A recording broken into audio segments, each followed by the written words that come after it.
Presiden Venezuela Nicolas Maduro ditahan di Metropolitan Detention Center, Brooklyn, negara bagian New York, usai dibawa ke Amerika Serikat. Penjara federal itu sendiri dikenal dengan kondisi yang buruk.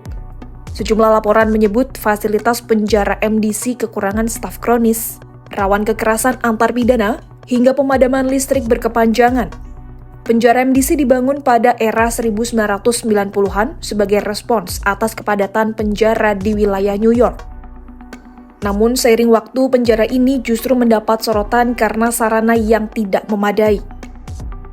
Beberapa tokoh terkenal tercatat pernah ditahan di MDC, antara lain penyanyi R. Kelly, sosialita Ghislaine Maxwell yang terkait dengan terdakwa kasus perdagangan seks Jeffrey Epstein, hingga musisi Sean Diddy Combs.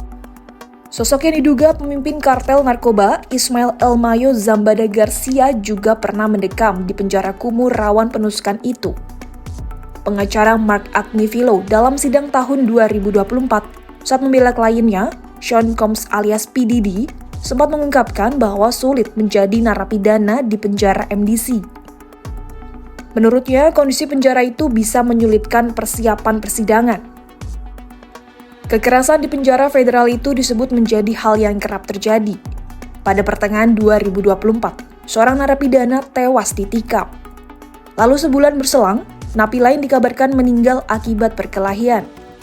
Tak hanya itu, penjara MDC juga pernah mengalami pemadaman listrik besar pada 2019, sehingga menyebabkan ribuan napi terpaksa bertahan dalam suhu dingin dan kegelapan total selama hampir sepekan.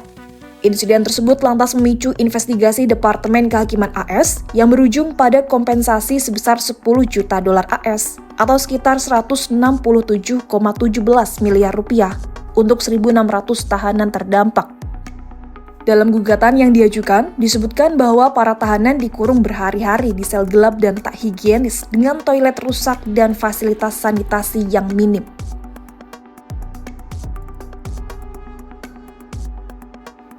Sebelumnya, Jaksa Agung Amerika Serikat, Pam Bondi, menyatakan Presiden Venezuela Nicolas Maduro dan istrinya Cilia Flores didakwa di distrik selatan New York atas sejumlah tuduhan serius. Tuduhan tersebut mencakup konspirasi terorisme narkoba, konspirasi impor kokain, serta kepemilikan senjata otomatis. Adapun dakwaan terhadap Maduro kali pertama diajukan pada 2020, sedangkan dakwaan terhadap Cilia Flores baru terungkap baru-baru ini.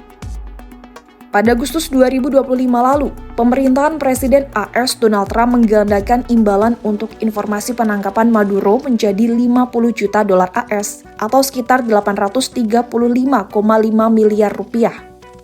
Presiden Venezuela itu dituduh sebagai pemimpin kartel De Los Sols, organisasi perdagangan narkoba transnasional. Trump bahkan berulang kali mengatakan Venezuela sebagai pengekspor utama narkoba ke AS. Ia juga menuduh Caracas mengambil hak minyak milik Washington. Sementara itu, Menteri Luar Negeri AS, Marco Rubio, juga berulang kali menyebut Maduro bukanlah presiden sah Venezuela karena pemilu yang dianggap penuh penyimpangan oleh pengamat internasional.